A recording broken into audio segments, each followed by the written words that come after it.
So let's get started. All right, we are getting started. Yes.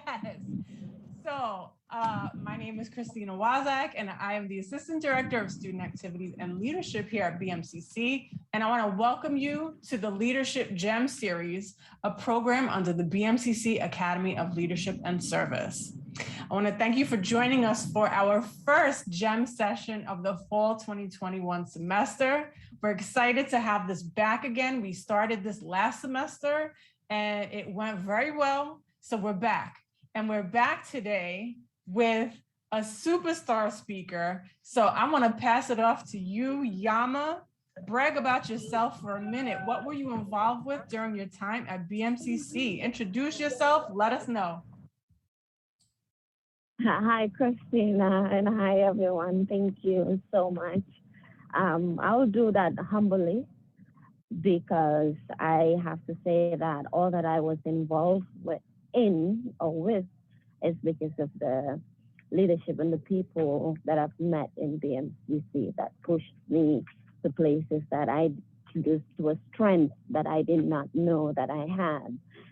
And so when I first came to BMCC, I started with Santa Fatness. And then from there, I joined Impact Peer Mentoring. I was a mentee and then became a mentor. And after that, I joined Toastmasters, the public speaking club. I was there as a member and then became the vice president right before the pandemic. From there, I joined the student government from the secretary and then became the vice president and then graduated from BMCC. Great, thank you for sharing that. So what have you been up to since you graduated from BMCC? Wow, yeah, that's a good one. So I've mostly been doing self-reflection, and I'm sorry for the background. I'm walking. I hope the background noise is not too much. So I've mostly been involved in self-reflection and learning about trauma, childhood trauma, and all that, all the goodness that it comes with. One of my focuses, as mentioned, is mental health and education, especially for people of color, specifically Black people. And so I've been learning that for myself and getting into therapy. I'm now doing one-on-one therapy. I have a therapist. That's basically what I've been looking at.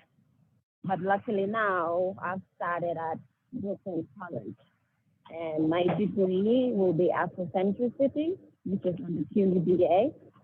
So I had the pleasure to design my own degree. Yeah. That's great. I appreciate what you shared. We have some reaction in the chat. People are thankful for what you shared. And I see the questions, so we will definitely make sure we get to them. But my next question for you is, who is someone you admire as a leader and why do you admire them? Wow, so many of them, starting from the person asking the question and the lady who is with her Taylor. But let me start with the fourth person that I saw when I came to BMCC. I'll start with the reason why I look up to her. Because I'm a, how do you call it, unconventional or non-traditional student. So I'm 33 and I have a daughter. I'm an immigrant, not from the country. And so it was a little bit, not scary, but I wasn't sure if going back to school was a thing I wanted to do. But I knew that I wanted to study psychology and I wanted to know how it relates to spirituality. So when I came to BMCC, I saw this lady. She was commanding a room full of people and very well dressed. She also has a haircut. And if you know me, you know I have a haircut. So anybody with a haircut, it's like, hey, don't thrive. So she's standing there and she is very articulate. I would say articulate with her accent. And she's commanding the room patiently, very calm. And I stood there, I sat there looking at her, and I was telling myself, I want to do that. I want to be able to speak like that. I want to be able to do what she's doing because she's doing it with so much ease. And that's Rahana in charge of Santa Partners. She was my introduction to Bmcc. And from that day on, you know, anything that I am involved in when it has to do with speaking, she's the first person that comes to my mind, just how poised she was on that podium. And I've seen her do that semester after semester after semester. And I love her for that. Thank you for that. We love her too. Rahana Belgerone from Student Affairs. Yeah, there's a few people in the chat who agree with you as well. So, yeah. Knowing what you know now, what advice would you give to yourself before you were a student leader? Be humble. That would be my one and only. Be humble and know that everyone is walking through their own issues, their own problems. I'm an Aries. I don't know if anybody is an Aries or knows an Aries or spends any time with someone who is truly an Aries. We are like firecrackers. Doesn't matter how calm we can be. And so,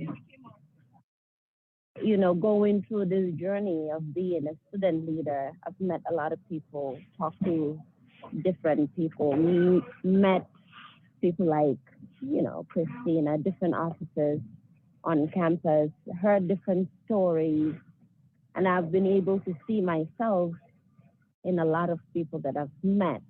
And so if I should go back, I'll tell myself to be humble. Yeah.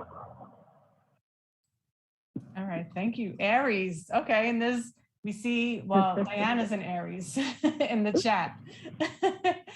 All right, so this program is called GEM.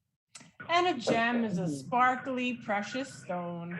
So what would you say was your sparkly moment, a highlight as a student leader at BMCC? Wow. I think one particular moment that I did something that I've never done, never thought I could do, was the presentation that I gave at the Academic Summit. I mean, the nerve of me even creating such a presentation. It didn't hit me before or during, but after, because I got a little traumatized after that, and I've been walking through that since.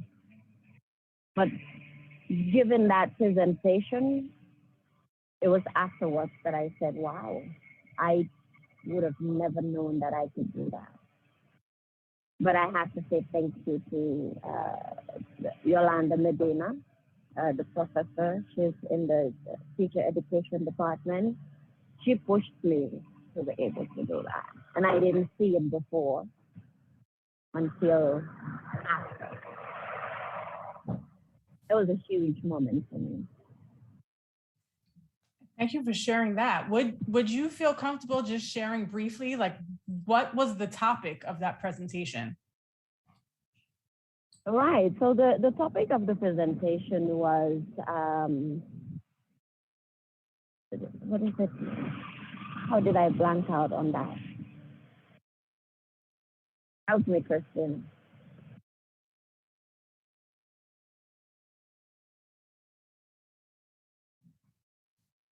Can you hear me? Yes, yes. Yes. Help me. I forgot the name.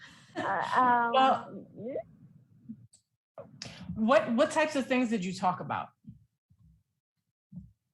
Okay, so it was on education. It was on racism in the education system, and how the curriculum needs to change, and how basically Black people as a whole, we need to be educated differently, because the way that we are being educated now is what is stripping us off from our culture, from who we are. If anybody has ever heard of double consciousness, it still exists and we still live in it. And that all of that stems from our education, from the way we're being educated. And that's not just in America, but in the presentation it was America here, but specifically BMCC, right? Because if you look at the curriculum, most of the resources that we use, most of the books that we use, it has nothing to do with people of color, with Black people. And Black people, doesn't matter where you come from, anywhere you're from, right? Like I did psychology in BMCC. There's barely any Black psychologists in psychology, until I took Black psychology. And that's when I got introduced to a lot of the Black psychologists and Black scholars. Now, why is it still happening now in 2021? And if you look at BMCC, there's more security, there's more police than there are counselors on campus. That doesn't make sense. Why do we need to be policed so much? Right? A person who is being disturbed might need a counselor more than they need safety, public safety. So it was a combination of all of that. But, you know, it was inspired by my own pain as well. So my daughter is biracial. Her father's from Poland. He's an immigrant like I am. But, you know, there was a time I was in Nashville, went to get my license, and they would not give it to me at all. I went by myself with my daughter. They would not give me the license. I presented all my documents, and they said, no, you're missing a document. The next day, my daughter's godmother drove me back to the DMV, and right there, I took the test. Why? Because she's a white woman and she's holding my child who's biracial, and she didn't even have to say much. But it didn't even matter that I was her mother. The simple fact that I was Black and I was in that office, and they felt that, you know, I have an accent, I'm an immigrant, I have no rights at all. So that was the gist of the presentation. Yeah, so thank you for sharing a little bit. I know you didn't remember the title, but I knew you would remember the material because, you know, that was a fantastic presentation. And in the chat, people are, you know, they're agreeing, they're appreciating what you're saying. And so what I'm gonna do is take it to the one of the questions that the students have, because it might be along the same line, it might not be, but one of the questions that the students have is, what was the hardest challenge you faced during your time at BMCC? Now, it might be something totally unrelated, but what's a challenge that you had at BMCC? My challenge was within myself, was believing that I was enough. My biggest challenge in BMCC was believing that I was enough to be in the positions that I was in, to be someone who can be on a call with VP or the president, that I was enough to have someone like Mr. Mars take his personal time and speak to me. BMCC, I mean, yes, wherever you go, there's the good and there's the bad. But I believe BMCC has so much resources and so much to offer.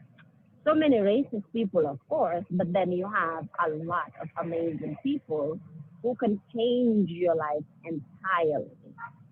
And for me, my biggest thing was I did not believe that I was enough to do more than I even did in the MCC. Yeah, and I'm getting on the bus, so. All right, thank you. Well, we do have one final question. So the final question is for you to drop a gem of knowledge. What is one piece of advice you would give to the GEM members who are here today? Ask for help. Ask for help. Be kind to yourself. No matter what happens, wherever you are, in BMCC, outside of BMCC, wherever you go in your life, be kind to yourself and always ask for help. The reason that I say ask for help, people like me, you might relate to this.